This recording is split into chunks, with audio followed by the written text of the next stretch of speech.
వారం రోజులుగా తిరుపతి వెంకటేశ్వర స్వామి వారి ఆలయ ప్రతిష్టని, స్వామివారి ప్రతిష్టని, ఈ రాష్ట్ర ప్రతిష్టని మంట కలపటానికి కలియుగ వెంకటేశ్వర స్వామిని రాజకీయాల్లోకి లాగి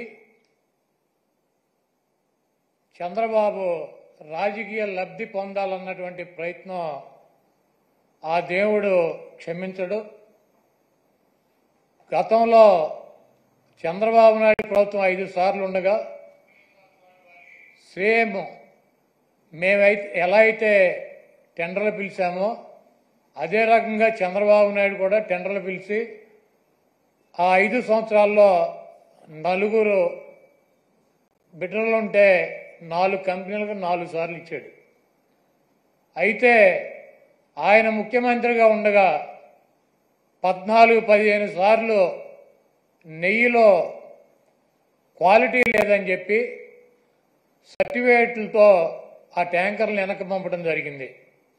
ఆ తర్వాత వైఎస్ఆర్ కాంగ్రెస్ ప్రభుత్వం వచ్చిన తర్వాత అక్కడ గతంలో ఏ రకంగా టెండర్లు పిలిచారో, ఏ రకంగా కేటాయింపులు చేశారో అదే రకంగా మా ప్రభుత్వం కూడా కేటాయింపులు చేసింది.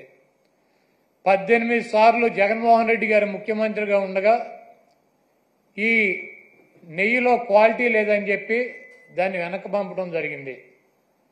ప్రతి వెహికల్ని తిరుమల తిరుపతి దేవస్థానానికి వచ్చేటువంటి ప్రతి దాన్ని కూడా ఇన్స్పెక్షన్ చేసి దాంట్లో లోపాలు ఉంటే దాన్ని వెనక్కి పంపించి అది వాళ్ళకి కావలసినట్టు ఉంటేనే అక్కడ దించుకునేటువంటి పరిస్థితి ఉంటుంది.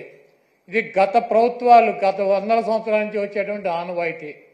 దాని ప్రకారమే చంద్రబాబు ముఖ్యమంత్రిగా ఉన్నా, జగన్మోహన్ రెడ్డి గారు ముఖ్యమంత్రిగా ఉన్నా, అంతకుముందు వేరే ముఖ్యమంత్రులు ఉన్నా కూడా ఈ క్వాలిటీ లేనటువంటి నెయ్యి కావచ్చు, ఇతర ఆహార పదార్థాలనే రిజెక్ట్ చేసి వెనక్కి పంపినటువంటి సందర్భాలు కోకొల్లలు ఉన్నాయి.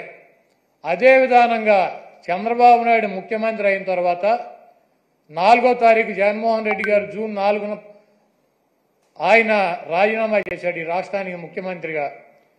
జూలై 17వ తారీఖు వరకు అనేక ఆహార తినుబండారాలు, ఆహారాన్ని సరఫరా చేసేటువంటి టెండర్లో తీసుకున్నటువంటి కాంట్రాక్టర్లో నెయ్యి సప్లై చేశారు, ఆహార పదార్థాలు సప్లై చేశారు.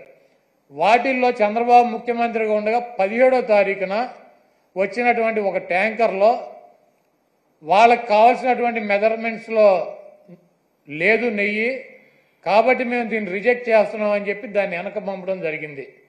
ఆ నెయ్యిని వాడల గతంలో కూడా రిజెక్ట్ చేసి 18 సార్లు పంపించే ఎటువంటి నెయ్యిలు వస్తాయి. ఎప్పుడూ కూడా క్వాలిటీ లేనటువంటి నెయ్యి కానీ నూనె కానీ ఎటువంటి ఆహార పదార్థాలు తిరుమల తిరుపతి దేవస్థానంలో వాడినటువంటి పరిస్థితి లేదు.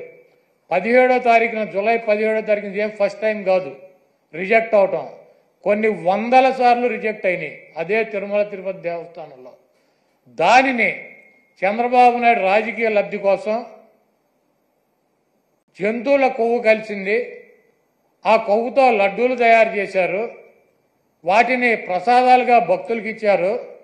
ఈ దేశంలో ఉన్నటువంటి వెంకటేశ్వర స్వామి భక్తులు తిరుపతి వెళ్ళినాళ్ళు లేకపోతే ఎవరైనా నాబోటి వాళ్ళు వెళ్ళి లడ్డు తీసుకొచ్చి 10 మందికి పంచి పెడతారు. వీళ్ళంతా కూడా అపవిత్రమైనటువంటి ప్రసాదాన్ని తీసుకున్నారు. కాబట్టి జగన్మోహన్ రెడ్డిని శిక్షించాలి అని చెప్పి చంద్రబాబు నాయుడు రాజకీయ ప్రయోజనాలు ఆశించి సొంత మామనే రాజకీయాల కోసం, పదవి కోసం, పార్టీ కోసం దిగజార్చి ఆయన మీద ఏ రకమైతే నిందలేసి ఆ పార్టీని తీసుకున్నాడో రాజకీయ లబ్ధి కోసం, అదేవిధంగా జగన్మోహన్ రెడ్డి గారు ఇబ్బంది పెట్టాలి రాజకీయంగా అని చెప్పి ప్రత్యక్షంగా కలియుగ దైవమైనటువంటి వెంకటేశ్వర స్వామినే ఆయన ప్రసాదాన్నే రాజకీయాల్లోకి లాక్కొచ్చేసినటువంటి దుర్మార్గమైనటువంటి వ్యక్తి చంద్రబాబు నాయుడు.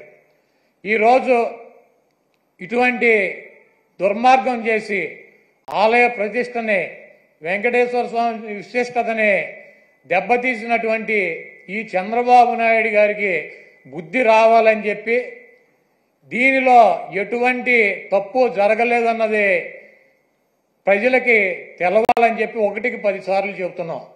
ఎందుకంటే ఆ ప్రసాద్